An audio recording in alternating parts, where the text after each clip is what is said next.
안녕하세요. 반갑습니다. 이제 완전히 봄인 것 같아요. 금세 추웠었는데 진짜 공부하면 세월이 잘 갑니다. 금세 또 시험 보는 날이 다가올 거예요. 그러니까 계속 꾸준히 하셔야 됩니다. 이거 하다가 안 하다가 이렇게 리듬이 깨지면 공부하기가 힘드니까 너무 무리하지 말고 그냥 천천히, 멀리 가려면 천천히 함께 가야 됩니다. 빨리 가려면 혼자서 달려야 되고, 혼자 가다 보면 빨리 지치니까 같이 수업 시간에 열심히 들으면 충분히 학교 갈 수 있습니다. 오늘 처음 강의 듣는 분도 계시는데 밖에서 안 들어오시네. 오늘 처음 듣는 분은 제 이름 여기 네이버나 다음에 검색하니까 제 생일까지 다 나오더라고. 생일 이미 지났어요. 선물 안 해도 됩니다. 이미 지났으니까. 다음에 보면은 생일까지 나와 있고 자식이 몇 명인지 이런 것까지 다 나와 있더라고요. 그래서 좀 무섭기는 한데 뭐 그래도 하여튼 무거운 책임감을 느끼게 됩니다. 자, 그러면 오늘 선생님 처음 오심죠? 제 강의 처음 듣죠? 제 이름 박용덕입니다. 한번 네이버나 다음에 검색해 보시기 바랍니다. 자, 그러면 지난주에 했던 내용이 총칙, 그 다음에 공인중개사 제도, 지난주에 했던 게 시험에는 가장 적게 출제됩니다. 용어정의 한 문제, 중개대상물 한 문제, 시험 제도에서 한 문제 나옵니다.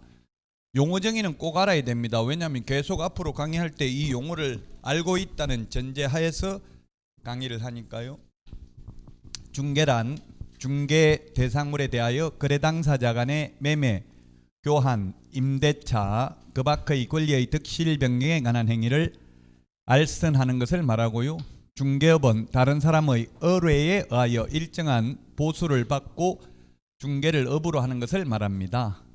그 다음에 개업공개사는 등록을 한 자, 공인중개사는 이 법에 의해서 자격을 취득한 자, 소공이 소속공인중개사입니다. 소속공인중개사는 개업공개사에 소속된 공인중개사로서 중개 업무를 하거나 또는 보조하는 자고요.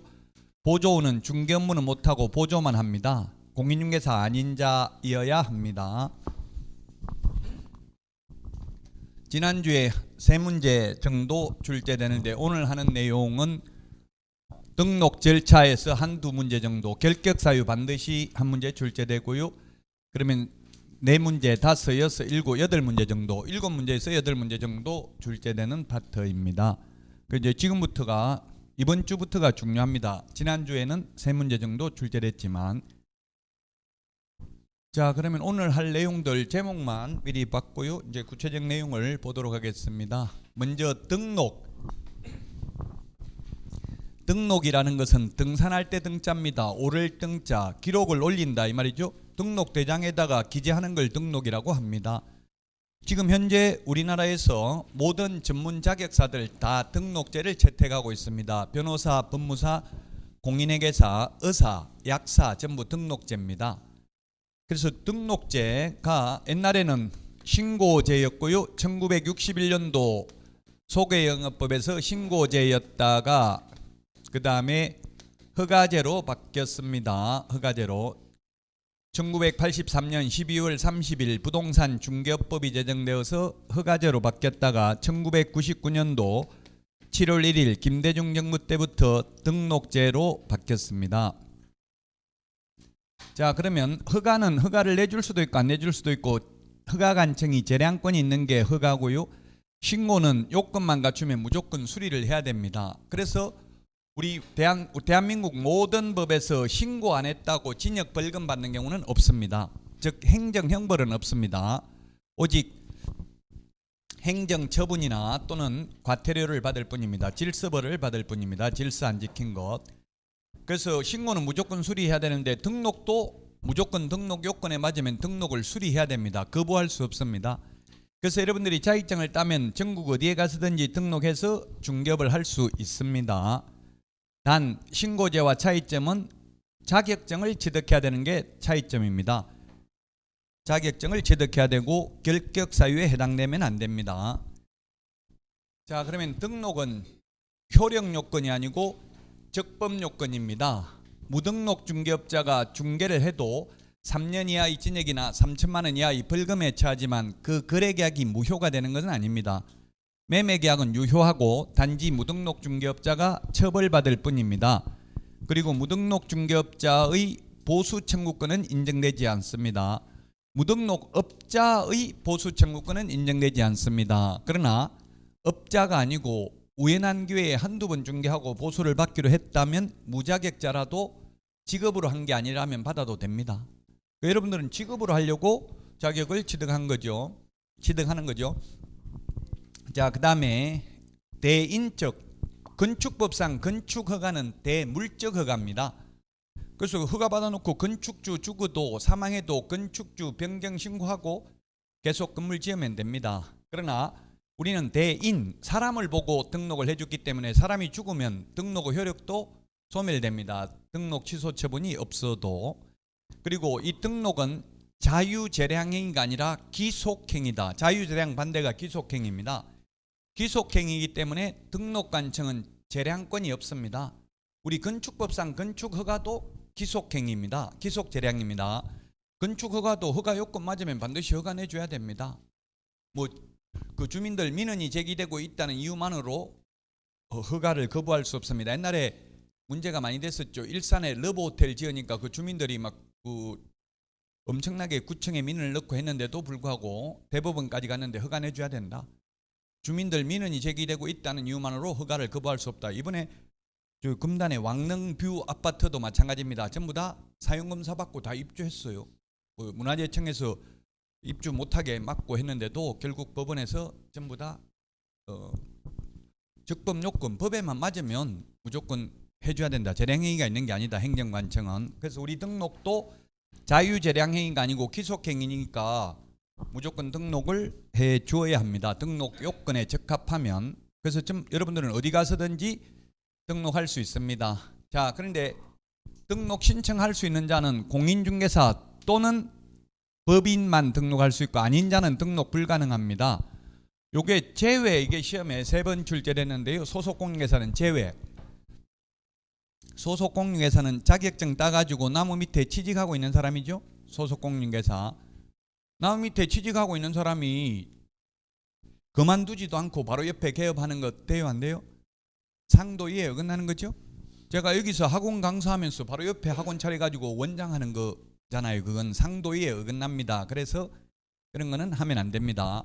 따라서 소속공인중개사는 제외한다. 이 말은 소속공인중개사는 등록할 수 없다는 이야기입니다. 하려면 그만두고 해야 돼. 개업하려면 그만두고 해야지. 나무 밑에 취직되어 있는 상태가 소속공인중개사고 그만두면 소속공인중개사 아니죠. 이미 소속이 안 돼 있으니까. 자, 그 다음에 외국이나 외국법인도 자격증 취득하면 개업할 수 있습니다. 개업하고 등록하고 같은 말이에요. 등록을 한 자를 개업 공인중개사라고 하니까 이 등록 절차라는 말은 개업 절차입니다. 개업 절차. 자, 그래서 개업 절차인데요. 등록 절차, 여러분들이 개업 업무하려면 이게 개업 절차나 마찬가지예요. 등록 절차가. 개업하려면 지금 가장 먼저 하는 게 여러분들 지금 자격 취득이네요. 공인중개사법상은 자격 취득하지 않고는 등록할 수 있는 방법이 없습니다. 공인중개사법상은. 물론 특별법상 특수법인은 가능합니다. 지역농협이나 신탁업자, 산업단지 관리기관. 지금 조합장 선거 언제 합니까, 회장님? 조합 어저께 했어요. 준조합원은 선거권 없어요. 전 준조합원인데 배당은 주던데 준조합원이라도. 예? 선거권 없어요. 배당은 3천 얼마인가 주던데. 아, 그렇구나. 그래서 몰랐네, 하는 줄도. 전국적으로 동시에 하나 보더라고요. 전국 모든 조합 그게. 중앙에도 하고 뭐 지역농협도 다 같이 하는 모양이더라고요. 무조건 자격 취득해야 됩니다. 자격 취득하지 않고 지역농협 같은 경우는 가능한데 여러분들이 지역농협이 될 수는 없는 거잖아요. 그러니까 무조건 자격증 취득해야 된다. 그리고 사무소 확보해야 됩니다. 시험에는 안 나오는데 아파트에서 중개사무소 차려도 됩니까? 묻던데요. 저는 지금 부동산 거기 제 인터넷에 검색하면 직업이 부동산 컨설턴트라고 나와요. 그래서 기분 나빠서 제가 부동산 컨설턴트 그 사업자 등록을 하나 냈어요. 며칠 전에. 직업이 컨설턴트라고 돼 있어서 부동산 컨설팅 해가지고 사업자 등록을 집에다가 냈어요. 가능하더라고. 집에다 해도 따로 사무실을 차리면 월세 내야 가잖아요. 집에다 해도 가능하더라고요. 왜냐하면 자꾸 전화 와서 물어보고 이런 사람이 있거든. 그럼 컨설팅비 100만 원 입금시키라. 입금시키면 해주겠다. 해주고 현금 영수증 끊어주면 돼. 불법이 아니라고 이거 해주면. 그래서 여러분들은 공짜로 해드립니다. 근데 모르는 사람 와서 유튜브 보고 연락 와서 컨설팅 의뢰한 사람 많아요. 그래서 사업자 등록을 내서 나중에 사업자 등록 안 하고 하면 또 탈세했다 이렇게 나올 수도 있으니까 괜히. 지금 컨설팅에 대해서는 특별히 자격증 따야 된다 이런 규정이 없거든요. 아무나 해도 돼요 현재는. 그래서 무조건 사무소 확보해야 되는데 그럼 아파트에서 중개사무소 돼요 안 돼요? 인터넷으로 이거는 안 됩니다. 컨설팅 사무소는 되는데 중개사무소는 반드시 안 됩니다. 왜 안 되냐면은 건축법에 위반되기 때문에 안 됩니다. 건축법 시행령 3조 4의 별표 건축물의 용도 분류 29개가 있죠. 이거는 어디에 속하냐면 중개사무소는 업무시설입니다. 이종 근린 생활시설입니다. 원칙적으로 이종 근린 생활시설. 그리고 예외적으로 1종 근생에도 가능합니다. 바닥면적 30제곱미터 미만인 경우에는. 그리고 업무시설 500제곱미터 이상이면 업무시설에도 가능하고요. 1000제곱미터 이상이면 판매시설에서도 가능합니다. 건축법에 위반되기 때문에 아파트에서는 안 됩니다. 아직 아파트에서 되냐 안 되냐 시험에 나온 적은 없습니다. 인터넷에 묻는 분들이 하도 많아서 제가 한번 여러분들에게도 말씀을 드리는 거고요. 어쨌든 사무소 무조건 있어야 됩니다. 건축법상 사무실 용도로 적합해야 되니까 무허가 건물, 가설 건축물 안 됩니다. 미등기 건물은 될 수도 있습니다. 건축물 대장이 있다면. 또 건축물 대장 없어도 사용승인, 사용검사 받은 건축물은 가능합니다. 아파트 단지 내 상가의 경우에는 사용검사 받고도 건축물 대장 만들려면 2달 정도 걸린대요. 행정 절차상. 그러니까 그 전에 미리 건축물 대장 없어도 가능할 수도 있다. 예외적으로. 그리고 실무교육 받아야 됩니다. 실무교육은 지금 협회 그 다음에 뭐 서울에는 동국대, 건국대, 한양대 이런 데서 실시하고 있습니다. 이제 어제 협회 회장 만났는데 그 협회 회장이 지금 저하고 같이 당국대 강의를 해요. 그 같은 시간대라서 같이 만나고 뭐 박사과정도 저하고 아내 선배여가지고 만났는데 실무교육이 이제 이때까지는 인터넷으로 했는데 국토부에서 이제 현장 강의를 하라고 했대요. 그래서 아마 현장에서 아마 여러분들은 들어야 될 가능성이 있어요. 어제 협회 회장님 보니까 그러더라고요. 이때까지는 3년 동안 코로나 때는 그냥 인터넷으로만 들으면 됐습니다. 실무교육. 자, 그 다음에 이렇게 하고 나서 등록 신청을 하는데 등록 신청은 어디다 하냐면 등록관청에 등록 신청을 합니다. 등록 신청을 하면 심사를 해가지고 7일 이내 서면으로 통지를 해줍니다. 그래서 제가 이중 등록을 한번 신청해 봤어요. 옛날에 서울 강남구청이 있는데 그 강남구청 옆에 보니까 옛날에 LH 본사가 있었어요. 지금은 LH가 분당에 있다가 지금은 진주로인가 어디로 갔죠. 어딘지로 모르겠는데 어디로 갔어요. 지방으로. 그래서 LH 있어가지고 제가 그 분양권 전매하러 갔다가 이중 등록을 신청을 해봤는데요. 7일 이내인데 꼭 7일까지 걸리는 게 아니더라고요. 4일 만에 통지. 7일 이내니까 7일 있다가 하라는 뜻은 아니죠. 4일 만에 통지서가 왔는데 등록 반려 통지서 이렇게 해가지고 등록 안 된다고 통지 왔더라고요. 기한은 이미 등록되어 있으므로 다시 등록할 수 없음을 알려드립니다. 한 번만 더 그딴 짓 하면 1년 이하의 징역이나 1,000만 원 이하의 벌금에 처하며 또한 등록이 취소될 수 있음을 알려드립니다. 이렇게 돼 있더라고요. 그래서 7일 이내에 합니다. 7일 이내에 무조건 등록해 주는 게 아니고 이중 등록이 돼 있다든가 이렇게 하면 거부당할 수도 있다는 이야기입니다. 등록 요건에 적합하지 아니한 경우는 결격 사유에 해당되고 이러면은 등록을 안 해줍니다. 그 확인하는데 걸리는 시간이 7일이에요. 적합한지 여부를 확인하는데 걸리는 시간 7일 이내. 자, 그러면 이제 등록 통지를 받았으면 보정 설정을 하고 손해배상을 보장하기 위한 보정 설정을 하고 지체 없이 등록증을 교부해야 됩니다. 시험에 7일 이내 등록증 교부하면 X입니다. 등록 처분 통지는 7일 이내고 교부는 지체 없이입니다. 등록증 받으면 업무 개시할 수 있습니다. 업무 개시는 3개월 이내 해야 되고 3개월 이내 안 하려면 휴업 신고를 해야 됩니다. 그리고 인장 등록 계약서에 찍을 도장을 업무 개시 전에 하라고 돼 있는데 사실상 등록증 교부 전에 해야 됩니다. 왜냐하면 이 등록증에 등록된 도장을 찍도록 돼 있어요. 서식에 보면. 그래서 등록증 교부 전에 인장 등록을 해야 됩니다. 자, 법인의 등록 기준, 우리 암기 프린터는 3번에 있습니다. 법인의 등록 기준이 중요합니다. 자, 중요한데 다만 특수법인이라고 하면 지난주에도 특수법인의 종류를 했는데 지역농협, 산업단지관리기관, 지역산림조합, 한국자산관리공사 4개가 있습니다. 특수법인.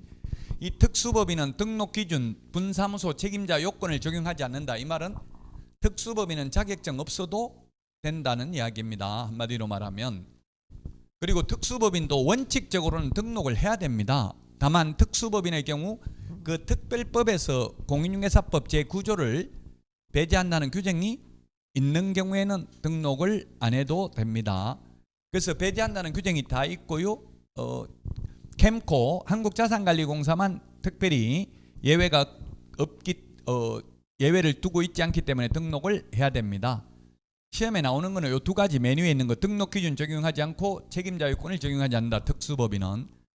자, 그다음에 상법상 회사 그리고 협동조합 기본법에 의한 협동조합이어야 합니다. 자본금 5천만 원 이상 이거 X 바뀔 예정입니다. 그런데 아직 안 바뀌었어요. 바뀔 예정이라고요? 거의 이거는 확실시 됩니다. 지금 우리 취득세 그 2주택이면 8%, 3주택이면 12% 이것도 바꾼다고 했는데 지금 바뀌었어요? 안 바뀌었어요? 아직 안 바뀌었어요. 이거는 법을 바꿔야 되니까 지금 국회에서 논의도 안 해요. 언제 바뀔지 전혀 몰라요. 그 문제가 되는 게 지금 둔촌 주공아파트 지금 46대 1인가 4만 명이 몰렸어요. 한 800가구 모집하는데 줍줍 전국에 있는 모든 사람들 집이스도 가능하고 어제 했죠. 근데 거의 50대 1이었다고 경쟁률이. 그게 이제 심각한 문제가 될 수 있어요. 지금 법이 바뀔 걸로 예정하고 분양을 받았는데 잘못하면 취득세도 다주택이면 많이 낼 수도 있고요. 또 2년 실거주 의무도 지금 아직 삭제 안 됐어요. 그럼 이 분양권 전매는 풀렸어요. 1년 있다 전매는 가능해요. 1년 있다 전매는 가능한데 실거주를 해야 되니까 전매가 사실상은 안 되는 모순에 빠지게 돼요. 이게 지금 굉장히 그래서 아마 야당에서도 반대하기는 힘들 거예요. 이미 벌써 여당에서 다 발표를 했기 때문에. 그래서 미리 발표하는 거예요. 이거는 강력하게 개정하겠다는 걸 미리 국민들에게 알렸는데 야당이 발못 잡아서 못했다 이러면은 엄청난 다 떨어지겠죠. 내년에 선거하는데. 그래서 아마 바뀌기는 할 거예요. 그래서 미리 발표를 한 거고요. 어쨌든 지금 현재는 안 바뀌었다고요. 지금 취득하면 취득세 냈다가 아마 나중에 바뀌면 소급 적용해가지고 그 발표일 이후에 취득하면 소급 적용은 할 거예요. 나중에 돌려받고 그런 형태를 취하게 될 것 같아요. 이거는 거의 뭐 바뀔 게 확실시 됩니다. 그런데 오늘 문제는 그냥 안 바뀐 거 그대로 내놨어요. 여러분들도 헷갈릴 수 있는데 지금 현재는 안 바뀌었고 앞으로 바뀔 예정이라고요. 윤석열 정부에서 발표를 했어요. 이게 뭐라고 했냐면 청년 법인 창업을 유도하기 위해서 자본금 규정을 삭제하겠다. 젊은이들 지금 젊은이들한테 혜택을 많이 주고 있죠. 지금 이번에 또 6월 달부터 뭐 이자도 많이 주는 거. 나이 많은 사람은 집토끼잖아. 가만히 있어도 찍어주니까 젊은 애들을 유입하는 게 더 중요하니까 정책적으로. 5년 동안 5천만 원 모으는 거 있더라고. 한 몇십만 원씩만 내면 정부에서 보조해 주는 거예요. 젊은이들한테. 저는 해당 사항 없고 한 30대 이하인 것 같더라고요. 자, 어쨌든 요거는 삭제될 예정이다. 그래서 여러분들도 헷갈릴 수 있는데 오늘 문제는 삭제 안 된 걸 그냥 그대로 놔놨어요. 곧 바뀔 예정이에요. 지금 현재는 안 바뀌었고 앞으로 자본금 5천만 원 이상이다. 이거는 삭제될 예정이다. 그래서 X 이렇게 이상이다 하면 X라는 이야기예요. 앞으로 요거는 시행령이니까 국회 통과 사항이 아니기 때문에 거의 확실시 99.99% 바뀐다고 봐야 돼요. 법률 바뀌는 거는 야당에서 반대하면 안 될 수도 있죠. 자, 그 다음에 법 제14조 업무만을 영위할 목적으로 설립될 것. 만자가 들어가면 만, 뿐, 하나여 절대로 어떠한 경우에도 이렇게 하면 거의 80% 이상의 X인데요. 시험에는 중개업만 영위할 목적으로 설립될 것 X로 출제됐습니다. 중개 외에 우리 암기 프린트 24번에 있는데 6가지는 할 수 있습니다. 분양, 주택상가 분양대행이라든지 그 다음에 경공매 매수 신청 대리라든지 도배 이사업체 소개라든지 6가지 업무는 할 수 있습니다. 자, 그 다음에 대표자는 공인중개사이어야 하며 대표자를 제외한 임원 또는 사원의 3분의 1 이상이 공인중개사일 것. 대표자 시험에 포함하면 X입니다. 대표자는 제외하고 3분의 1 이상이 공인중개사여야 한다. 그러면 대표이사 사장 1명 있고요, 상무이사 1명 있고 임원이 2명이면 공인중개사 최소한 몇 명 이상 해야 됩니까? 1명 이상 해야 된다, 2명 이상 해야 된다. 답은 둘 다 공인중개사 해야 되죠. 대표자는 공인중개사 해야 되고 대표자 제외하고 3분의 1 이상이 공인중개사 해야 되잖아요. 한 명을 3분의 1로 모가지 자르고 허벅지 자르고 이렇게 할 수는 없죠. 그래서 둘 다 공인중개사 해야 된다고. 만약에 임원이 2명밖에 없으면 이런 게 시험에 나왔어요. 어떻게 나왔냐면 임원이 총 대표자 빼고 대표자 1명 있고 대표자 빼고 7명인 경우 공인중개사가 2명 이상이면 된다. X로 시험에 나왔어요. 2.333명이니까 3명이죠. 나누기 할 줄 몰라도 6명이면 2명이니까 3분의 1이면 이렇게 시험에 나왔다고요. 출제됐습니다. 건축물 대장에 기재되어야 되고요.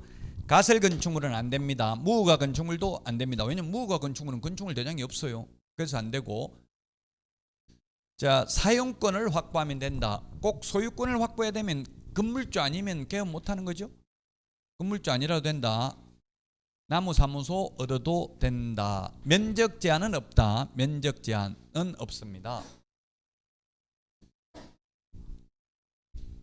중개사무소는 면적 제한 없습니다. 실무교육, 교육장을 위탁받으려면 50제곱미터 이상이어야 합니다.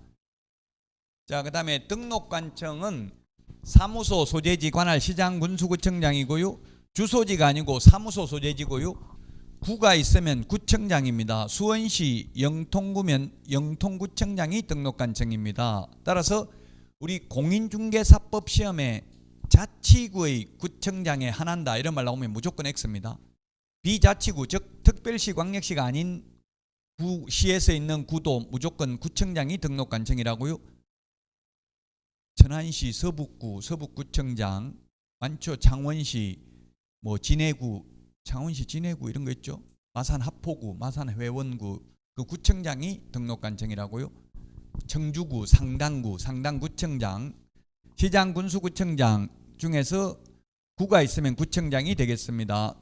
제주도의 경우는 제주특별시, 제주특별자치도 서귀포시장, 제주시장이 등록관청이 되겠습니다. 주소지가 아니고 사무소 소재지입니다.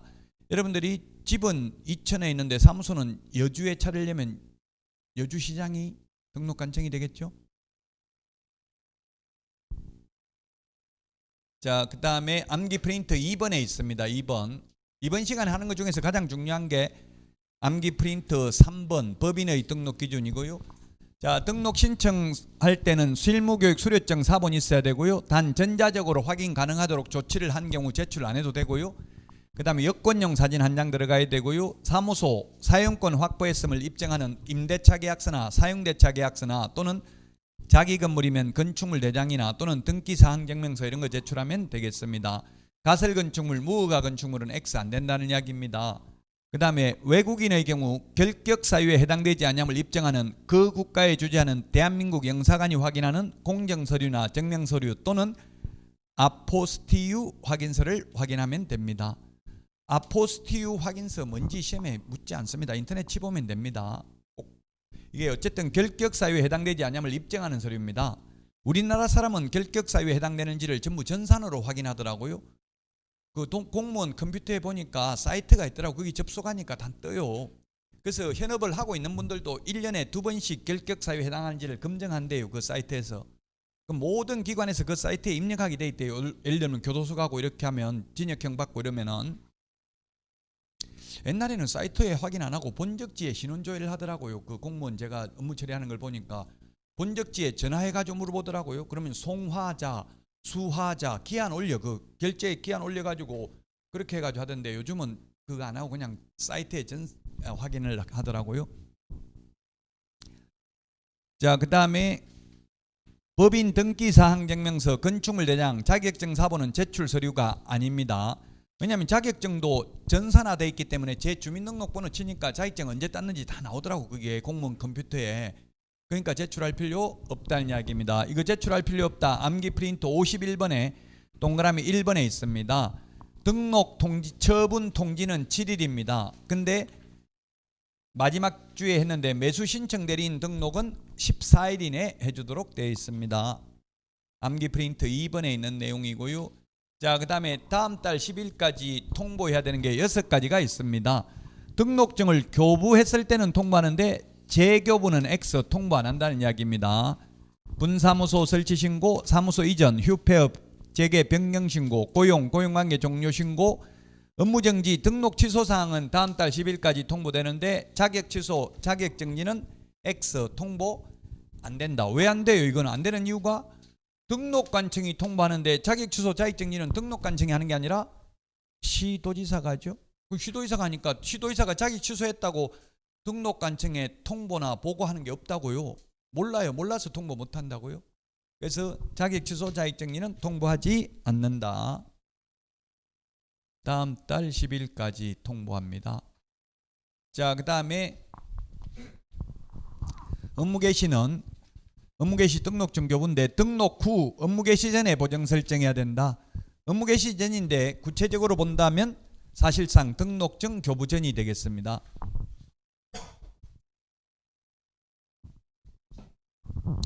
등록증 교부입니다. 보정 설정 확인 후 지체 없이 교부해야 된다. 등록 처분 통지는 7일 이내다. 이게 우리 기본서에는 지금 서식이 안 나와 있죠. 등록 신청서 서식이 없죠. 등록 신청서 서식이 없는데 시험에는 출제됐어요. 공법도 마찬가지고 다 책에 있는 것만 내는 게 아니에요. 출제위원은 책을 보는 게 아니라 법 조문을 보거든요. 이게 시행규칙 별지 5호 서식에 있는 거예요. 서식이 한 문제는 시험에 나와요. 근데 공부하기가 어려워요. 워낙 서식이 많기 때문에 그 방대한 걸 다 알기는 힘들죠. 여러분들이 법제처 국가법령정보 어플리케이션 다운받아가지고 시행규칙을 열람해보면 됩니다. 시행규칙 별지 5호 서식인데 뭐가 시험에 나왔냐면 이 노란 것 잘 안 보이는데요. 개업공개사의 종별이 법인, 공인중개사 2개입니다. 즉 부칙개공이 없어요. 원래 개업공개사의 종별이 3개잖아요. 총. 부칙개공은 신규 등록 안 되잖아요. 그러니까 없다고 종별이. 근데 이건 등록증입니다. 등록증은 여기 부칙개공이 있어요. 여기 부칙개공. 이게 시험에 나왔다고요?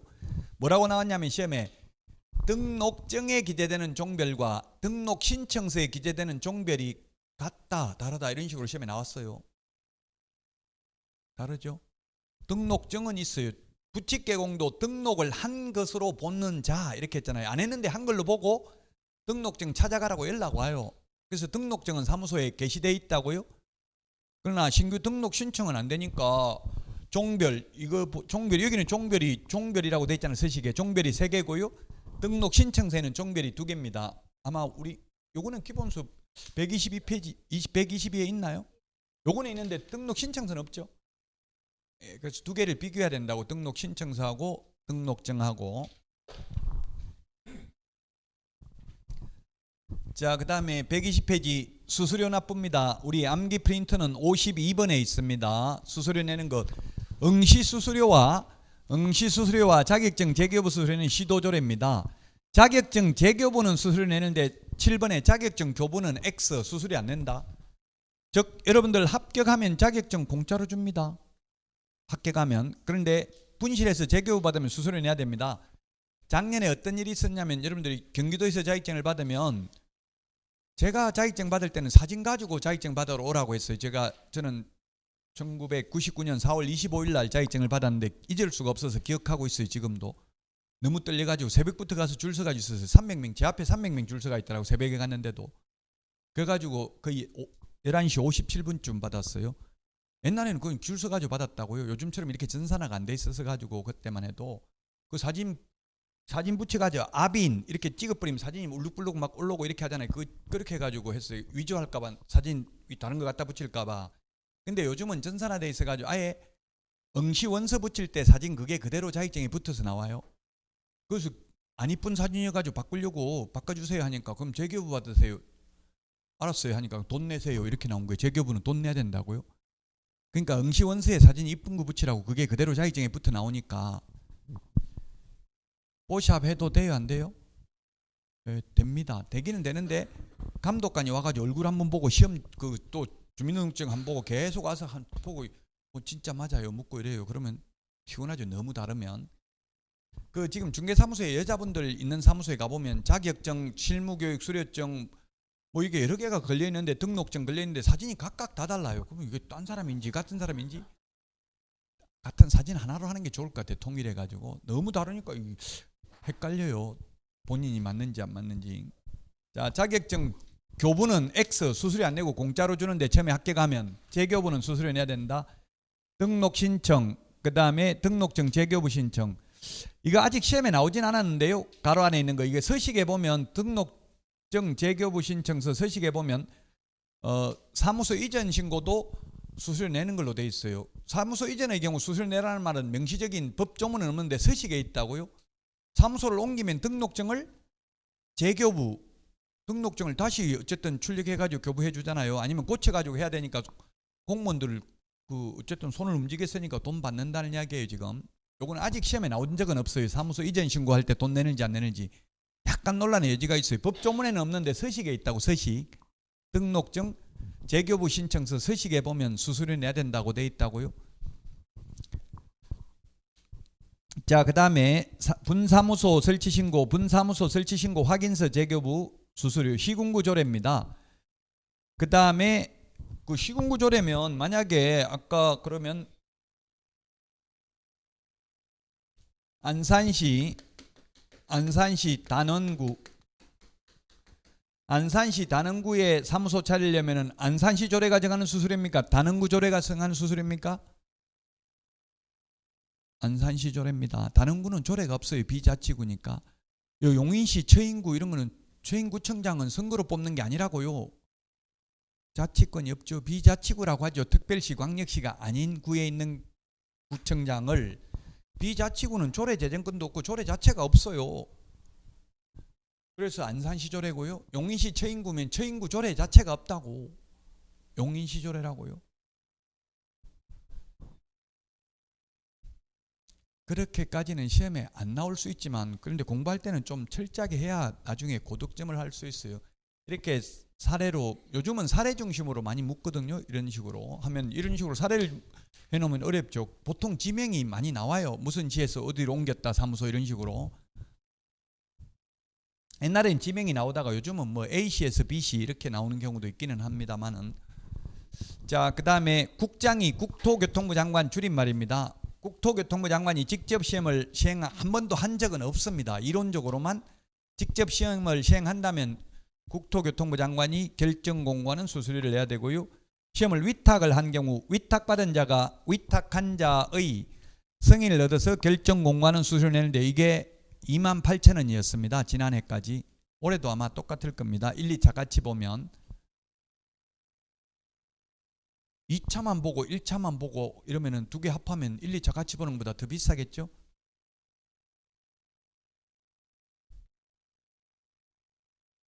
자, 개시 의무입니다. 보기 쉬운 곳에 개시해야 되는 거. 개시 의무 위반하면 100만 원 이하가 되려고.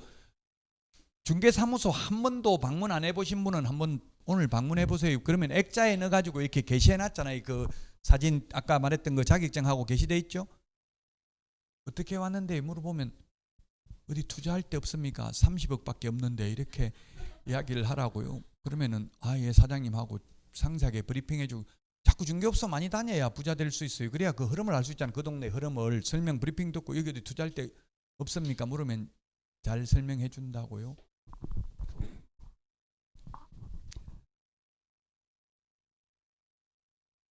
자, 그래서 등록증 원본, 등수사보자. 이거 암기, 단순히 이건 암기예요. 이거 왜 게시하냐 물어봐야 의미 없어요. 등수사보자.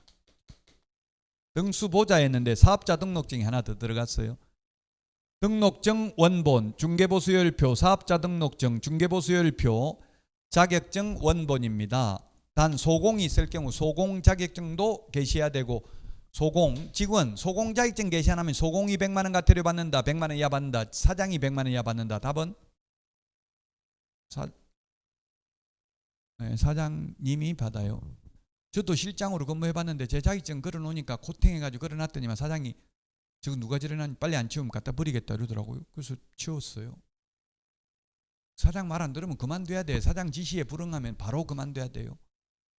저도 그만둔 게 진짜 지금도 잊을 수 없는 게 계속 정치 성향이 달라가지고 막 정치인 욕 듣다 모르고 무의식 중에 반대하는 답이 튀어나와 버렸어요. 그리고 바로 그만뒀어요. 감히 사장한테 또발하냐고. 그래서 그냥 바로 그만뒀어요.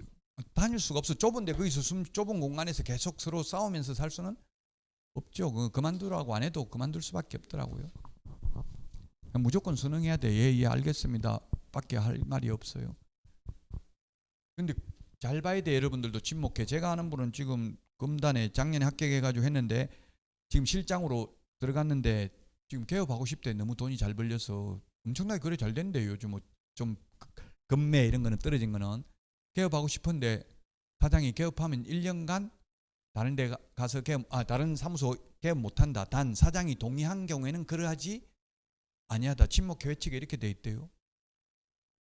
1년 안에는 개업 못한다고요?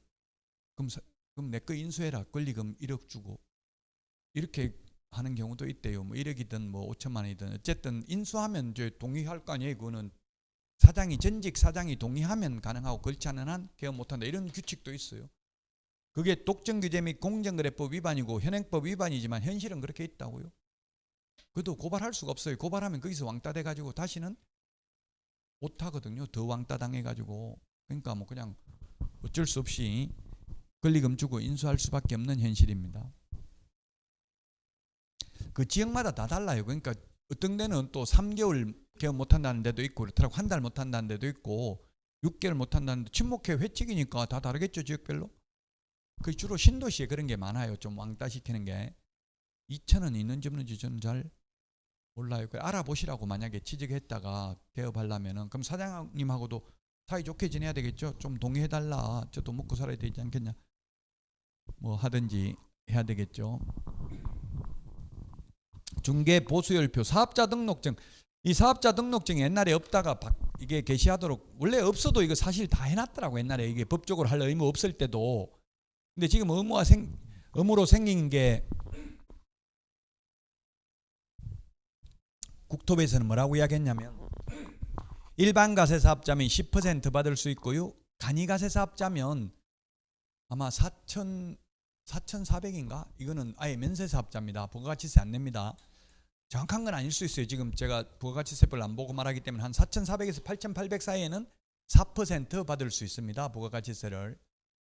근데 현실적으로는 뭐 매출액이 얼마일지 모르니까 거의 다 받아요. 4% 받아도 된다고. 간이가세 사업자는 일반 가세 사업자는 10% 받아도 되고요. 중개보수 100만 원 외에 10만 원 더 받아도 된다고. 부가가치세.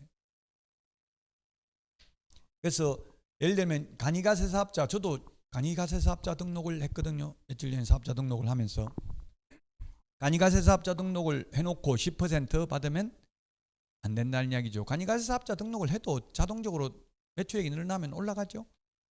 그 중개업소에서는 올라갈 수밖에 없어요. 왜냐하면 현금으로 주지만 거의 다 현금 영수증을 끊어달라고 하거든요. 저도 딱 사업자 등록하자마자 국세청에서 바로 문자 떴더라고. 현금 영수증 가맹점 가입하셔야 됩니다. 안 하면 처벌받는다. 바로 나오더라고요. 이거는 원래 원해서 손님이 떼달라고 해서 떼주는 게 아니고 무조건 업무적으로 떼줘야 돼요. 거부하면 어떻게 하냐? 거부하면 뭐 어떻게 또 하는 거부해도 떼는 방법이 있더라고. 다르게. 근데 국세청 그거 이야기해가지고 거부해도 손님이 안 받겠다 해도 떼줘야 돼. 원칙은 이거. 물어보고. 근데 보통 뭐 큰 이마트 이런 데서 물어보고 현금 영수증 필요하세요? 물어보고 해주잖아요. 묻지 말고 해줘야 돼요. 원래 법에서는 무조건 해줘야 돼요. 현금 받으면. 등수사보자 5개 게시해야 되고요. 게시 안 하면 100만 원 이하의 과태료입니다. 자, 그 다음에 사무소 명칭입니다. 우리 사무소 명칭은 공인중개 먼저 사무소 명칭하기 전에 간판 5개 광고물, 간판이 5개 광고물인데요. 5개 광고물 간판 중개사무소는 달아야 된다, 안 달아도 된다. 시험에 3번 나왔습니다. 안 달아도 됩니다. 알아서 잘 달고 있으니까 의무로 부과되어 있지는 않습니다. 법에는. 유리창에 썬팅해도 돼. 공인중개사 사무소 또는 부동산 중개라고 간판 안 달아놓고. 요즘 짓는 거는 요즘 신도시에는 보니까 아예 간판도 못 달게 돼 있더라고요. 10층짜리 이런 거는 간판 못 달아요. 1층에 그 안내 뭐 이런 것만 있고 외부에 간판 못 달도록 하는 경우가 많더라고요. 그 간판 설치 안 해도 됩니다. 안 해도 되는데 이게 이제 5개 강건물이 간판입니다. 일단 안 해도 된다. 그 다음에 공인중개사 사무소 또는 부동산 중개라는 명칭을 써야 된다. 단 부칙개공이 옛날에는 중개인이라고 불렀어요. 부칙개공도 줄임말이잖아요. 아까 그 우리 서식에 보니까 뭐라고 돼 있었어요? 정식 명칭은 법 7638호 부칙 제6조 2항의 규정에 의해서 중개사무소 개설 등록을 한 것으로 보는 자. 너무 길어서 그냥 편의상 부칙개공 또는 중개인. 시험에 중개인이라고 나오지는 않습니다. 시험에는 아예 안 나옵니다. 거의 안 나옵니다. 부칙개공은. 왜냐면 부칙을 보는 사람이 잘 없잖아요. 그래서 이게 2006년부터 부칙개공, 소위 중개인이 부칙개공으로 갔어요. 그래서 뭡니까? 이거 복덕방 옛날에 하다가 자격증 없이 지금도 계속해서 기득권을 가지고 하는 사람을 말하는 거죠. 부칙개공 또는 중개인 같은 말입니다. 부칙개공, 중개인. 공인중개사 사무소 사용을 할 수 없다. 부칙개공은 자격증이 없으니까. 부칙개공은 그 다음에 유리창에 썬팅했으면 성명표기 의무 없습니다. 성명표기 안 해도 돼요. 근데 간판을 달면 5개 강건물이 간판입니다. 간판을 달아도 되고 안 달아도 되는데 간판 달면 반드시 성명을 표기해야 됩니다. 연락처는 표기할 필요 없어요. 근데 지금 간판에 지나다니다 보면 연락처 다 적혀 있어요? 안 적혀 있어요? 적혀 있으니까 이게 헷갈리는 거예요. 알아서 다 적는 거는 적으라고 굳이 안 한다고요. 법에서.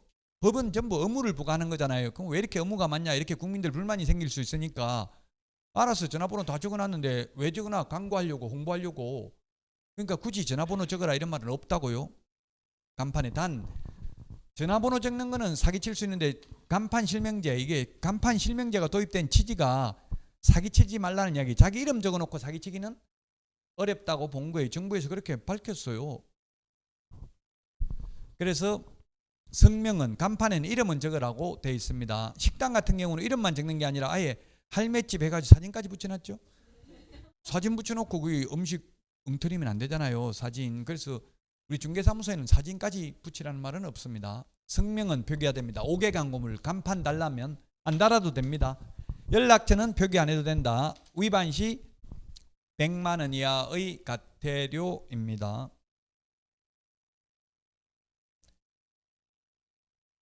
위반 시 제재인데요. 개업공개사가 아닌 자가 공인중개사 사무소 또는 부동산 중개라는 유사명칭을 사용하면 1년 이하의 징역이나 1천만 원 이하의 벌금이라는 뜻입니다. 발품 부동산, 부동산 카페 이런 말도 쓰면 안 됩니다. 등록을 안 했으면. 그 다음에 개업공개사라는 명칭 표시 의무를 위반한 경우 공인중개사 사무소 또는 부동산 중개라는 명칭을 표시하지 않는 경우 100만 원 이하의 과태료입니다. 예를 들면 21세기 부동산 컨설턴트, LBA 법률중개사 이런 것만 적어놓으면 100만 원 이하의 과태료. 부칙개공, 소위 중개인 같은 말이라고 했어요. 자격증 없이 복덕방 하던 분들은 자격증 없기 때문에 공인중개사 사무소라는 명칭은, 공인중개사라는 명칭은 쓰면 안 된다고요. 쓰면 100만 원 이하의 과태료. 5개 강건물에 간판에 성명 표기하지 않는 것도 100만 원 이하의 과태료. 만약에 이런 불법 간판을 달고 있으면 등록관청이 철거명령을 할 수 있고요. 그 철거명령을 따르지 않는 경우는 행정 대집행법에 따라 대집행할 수 있습니다. 행정 대집행법 시험에 출제됐습니다. 법 이름만 시험에 출제됐다고요. 법 내용 조문 몇 개 안 돼요. 그냥 한 페이지밖에 안 돼요. 어쨌든 법 내용은 몰라도 되고 행정 대집행법입니다. 행정절차법, 민사집행법, 행정 대집행법. 대신 집행하고 그 비용만 청구하는 거지 간판 철거 안 했다고 뭐 업무 정지한다, 과태료 부과한다 이런 말은 없다고요. 자, 간판 철거해야 되는 게 세 가지가 있습니다. 사무소 이전, 폐업, 등록 취소 세 가지입니다. 그러면 간판 철거 안 해도 되는 게 시험에 나올 수 있는 게 휴업, 휴업 업무 정리는 간판 철거 안 해도 됩니다. 휴업 업무 정리는 6개월이잖아요. 최대 6개월 있다 다시 개업할 건데 간판 뗐다 달았다 하면 한 100만 넘게 들어가지고 차 불러가지고 해야 되잖아요. 그래서 보통 중개사무소를 여러분들이 간판을 자세하게 오늘부터 한번 관찰해 보세요. 보면 전부 다 이름만 오래 붙여놨어요. 이름만. 다른 사람 거 인수 받아가지고 이름 자리를 한번 잘 보시라고 그러면 오래 가지고 많이 붙여놓은 거 못 봤어요? 못 봤다고요? 예, 이름만 간판 새로 달 필요 없어요. 여러분들 인수 받으면 그냥 옛날 이름 그대로 하고 이름만 오래 붙이라고요. 왜냐하면 중개사무소는 통계를 내보니까 새로 완전히 이름도 바꾸면 오히려 손님 더 떨어진대요. 이 초자 들어왔나 보다 싶어가지고 오히려 손님 더 떨어진다고요. 그냥 하던 대로 하고 이름만 바꿔 붙이면 오리 붙이면 된다고. 그럼 별로 투자한 게 없기 때문에 설령 망할 게 없다고요. 망해봐도 손해볼 게 크게 없다고요. 투자한 게 없으니까 뭐 인테리어 새로 한 게 없잖아요. 휴업이나 업무 정지는 간판 철거할 필요 없다. 등록 관청이 철거 명령하고 따르지 않는 경우 행정대집행법에 따라 대집행할 수 있다. 자, 그 다음에 암기 프린트는 25번에 있습니다. 중개 대상물 표시 광고할 때 명시해야 될 사항입니다. 성명, 소연 등입니다. 성명, 소연 등 순서가 조금 바뀌어 있죠. 성명, 소연 등. 성명 요 순서는 좀 바뀌어 있네요. 성명, 그 다음에 명칭, 사무소 중개사무소 명칭, 그 다음에 중개사무소 소재지, 연락처, 등록번호 5개는 명시해야 되고요. 법인의 경우 대표자 성명, 그리고 보조원 이름은 적으면 안 됩니다. 보조원 이름 적으면 100만 원 이하 과태료입니다. 보조원 이름을 광고할 때 적으면. 그러면 소속 공인중개사에 대해서는 광고할 때 적어야 된다는 말도 없고 적으면 안 된다는 말도 없습니다. 그래서 국토부에 물어보니까 담당 소속 공인중개사 해서 적는 거는 자유다. 적어도 되고 안 적어도 된다. 근데 보조원 이름은 적으면 안 된다. 담당 실장 박용덕 적었는데 그 보조원이면 안 된다고요. 보조원이 사기치는 게 70% 넘는다 해서 이렇게 했는데요. 제 조카가 지금 제 조카는 자격증 따가지고 지금 하고 있는데 원룸 위주로 하고 있어요. 대학교 앞에서 그 직방 이런데 매물 올릴 때 다 실장들이 자기 돈 내가지고 광고한대요. 그래가지고 제 조카는 90% 먹는데 그 10%만 그냥 사장한테 떼주는 거예요. 모든 비용 자기가 다 대고. 돈을 많이 버는 사람은 그게 더 유리하고 못 버는 사람은 그냥 월급 받는 게 유리하겠죠. 자기는 그렇게 하고 싶다. 차라리 사무소 안 차리는 거예요. 사무소 차리도 어차피 임대료 나가는데 10% 그냥 임대료 셈 치고 떼주고. 근데 이거 한 20명 넘는데 사무소에 20명 넘으니까 사장은 2천만 원 넘게 번대. 그 20명한테 떼는 것만 해가지고. 그러니까 자기는 사장은 매매나 큰 건 이런 것만 하고 자기들은 원룸하고 이렇게 한대요. 저도 차리지 말라 했어요. 그 10%만 떼주고 뭐 지금 얼마 버는데 물어보니까 2천만 원 번대요. 한 달에. 약간 거짓말일 수도 있어요.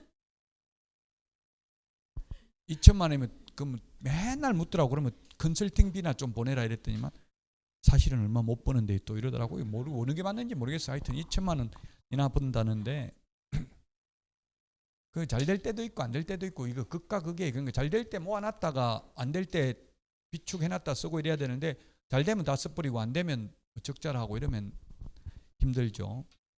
이게 맨날 잘 되는 게 아니니까 잘 될 때 항상 뭐 몇 퍼센트 그 딱 계획을 세워놔야 돼. 매출액의 몇 퍼센트를 적립해놔야 안 될 때도 버틸 수가 있거든요. 잘 될 때는 굉장히 잘 돼요, 진짜로. 자, 성명, 소연 등 5개를 명시해야 되고요. 이거는 뭐냐 하면 지금 우리 뭐 예를 들면 유리창 같은데 주로 보니까 이거 신도시 상가는 공실이 엄청나게 많죠. 공실 상가에 보니까 이게 유리창에 붙여놨더라고요. 그 개업공개사가 아예 미리 이걸 천으로 가지고 천 같은 걸로 만들어놨더라고. 이거 광고 전단지 이걸 갖다 붙이는 거예요. 그 해당 물건 주소 적으라는 말 없잖아요. 지금 중개사무소 것만 나와 있는 거잖아요. 그럼 붙여놓으면 그 장소가 임대에 나온 거잖아요. 임대문의 해가지고 요거만 들어가게 해가지고 그냥 천으로 플랜카드처럼 이 조그마하게 크게 아니고 조그마하게 만들어 한 노트북 크기 저 정도 만들어가지고 유리창에 붙여놨어요. 안에서 붙여놓은 경우도 있고 밖에서 붙여놓은 경우도 있고. 그러니까 계속 다른 데 갖다 또 뗐다가 또 다른 데 갖다 붙이면 되는 거예요. 그 중개대상물 소재지 적으라는 말은 없잖아요. 그 붙여놓은 그 장소가 매물 나온 거라고요. 지금 임대 나온 거라고요. 자, 근데 인터넷 표시 광고하려면은 인터넷으로 하면 전국적으로 다 하니까 전국적으로 다 나가는 거니까 인터넷으로 하려면 이 5개 외에 추가로 소면 종가형 암기 프린터 25번에 있습니다. 소면 종가형 종갓집 형님 소면입니다. 소면 종가형. 여기는 중개대상물 소재지도 적어야 되잖아요. 인터넷 표시 광고할 때는 뭐 천으로 미리 플랜카드 만들어 놓을 수는 없는 거죠. 인터넷에 올릴 때는 중개대상물 소재지도 올려야 되고요. 면적, 종류, 가격, 거래 형태, 매매인지 임대차인지 교환인지 소면 종가형. 그 다음에 인터넷 표시 광고하면서 건축물인 경우에는 총사방 개개 입주관입니다. 총사방 개개 입주관 총청수 사용승인 사용검사 받은 날 방향 방의 개수 욕실 개수 입주 가능일 주차 대수 관리비까지 명시하도록 되어 있습니다. 총사방 개개 입주관 암기 프린트 25번 맨 밑에 있습니다. 총사방 개개 입주관. 어쨌든 시험에 광고라는 말 들어가는 거 반드시 한 문제는 출제됩니다. 광고라는 표현이 들어가는 거. 그 지금 인터넷 표시 광고입니다.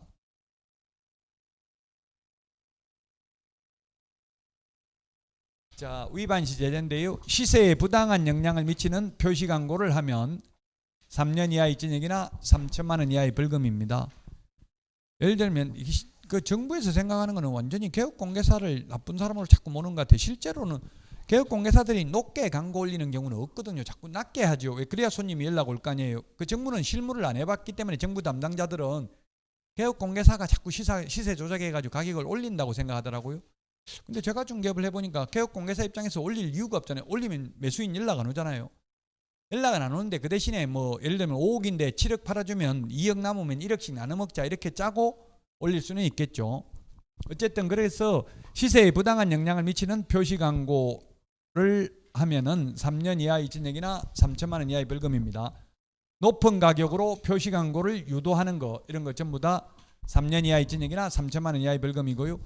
개업 공인중개사 아닌 자가 표시 광고하면 1년 이하의 징역이나 1천만 원 이하의 벌금입니다. 부동산 컨설팅 업자가 중개 이렇게 하겠다 광고 내면 임대문의 이런 거 광고 내면은 1년 이하의 징역이나 1천만 원 이하의 벌금입니다.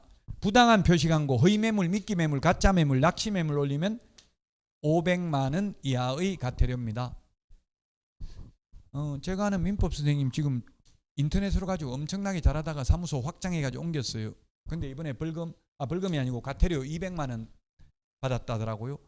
이 과태료는 구체적 기준도 500이에요. 개별 기준도. 개별 기준의 2분의 1 범위 내에서 늘리거나 줄 수 있죠.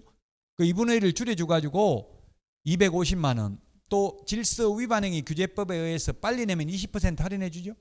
그래서 200만 원 냈대. 뭐라고 했냐면 인터넷 유튜브에다가 거래 완료 이렇게 적어가지고 올려놓은 거예요. 매물을. 거래 완료됐다고. 차라리 거래 완료됐다는 말만 안 했으면 완료됐는지 안 했는지 모르고 나와서 조사라도 하겠죠. 아예 거래 완료라고 적어놓고 매물 올려놨으니까 완전히 이거는 거의 매물 올렸다 이렇게 해가지고 자기들도 공무원들도 참 안타깝게 진실 오히려 정직한 사람이잖아요. 매물 완료됐다고 거래 완료됐다고 적어놨는데도 200만 원 과태료 받았대요. 그 행정소송 해보려고 하다가 200만 원 안 내려고 소송하면 소송비 더 들고 스트레스 더 받죠. 변호사 스님하면 변호사비 더 들잖아요. 그냥 내고 말았다더라고요.